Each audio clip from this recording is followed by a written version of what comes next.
Hello and welcome to the Tryhard channel. I'm Underlord.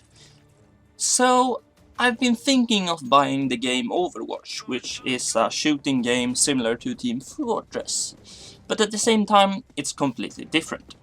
And recently, well, not really so recently, I'm a bit late on the topic, they released a different images and poses of the upcoming characters.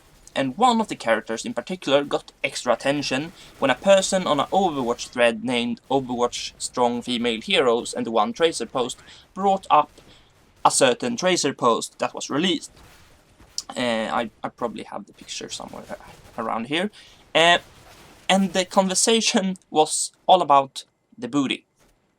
The person in question, who went by the name Phipps, wrote following. What about this post has anything to do with the character you're building in Tracer? It's not fun, it's not silly, it has nothing to do with being a fast elite killer. It just reduces Tracer to another bland female sex symbol. We aren't looking at Widowmaker here. This isn't a character who is part defined by flagellating her sexuality.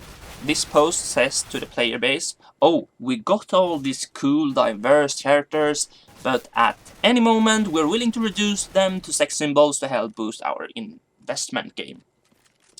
Getting art into a AAA game isn't a small task. It has to go through the implementer, a team lead, an art director, a creative director. This is a team effort. And I believe that team is responsible for upholding the great examples Overwatch can set to the rest of the industry for creating a strong female characters. And I agree, with the sense that this game, unlike many others, have focused on diversity.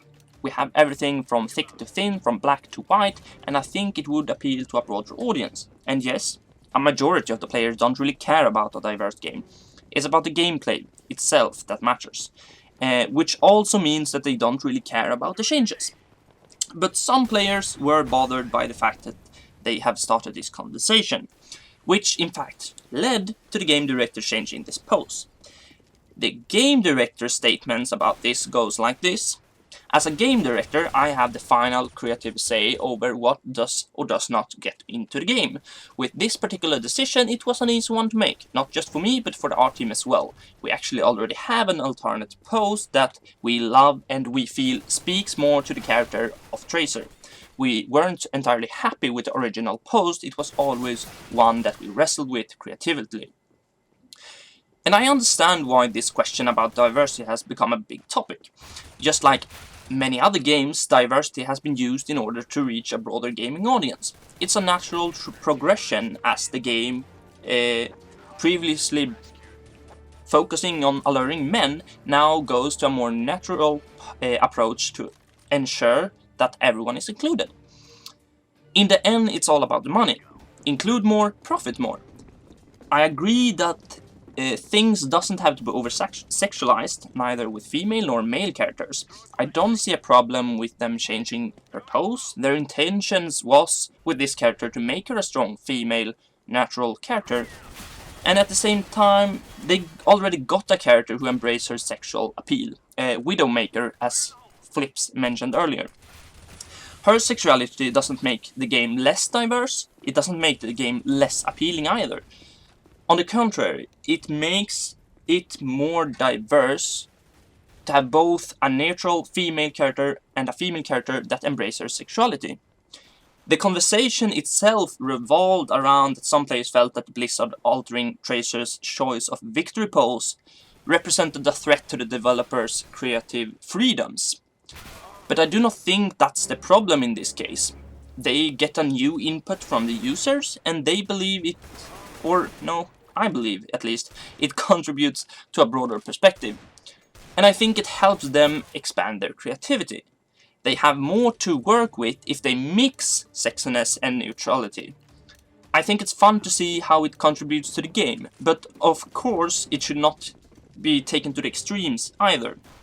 In the end, it's their game, and I wouldn't want to see a mob with hayforks in the gaming world against those who actually put an extra effort to making the games more diverse. But in the end, I think they based off how they reacted, I think they appreciate constructive criticism, which is fine, as long as it does not lead to hateful criticism. The same goes for those who lashed out against FIPS, because there were a lot of them. Some actually tried to have a discussion, and that's great. I love when people can get along, or at least not kill each other when they talk. But many of them went on with hateful attacks. I haven't brought any examples, but I'm gonna link in the description so you can read about this, and also 2 articles about this. But generally, I think this was a positive discussion for the gaming community. So, yeah. Well, anyways, that's all I got for today. Feel free to comment below about your thoughts. And I see you in the next video. Yeah.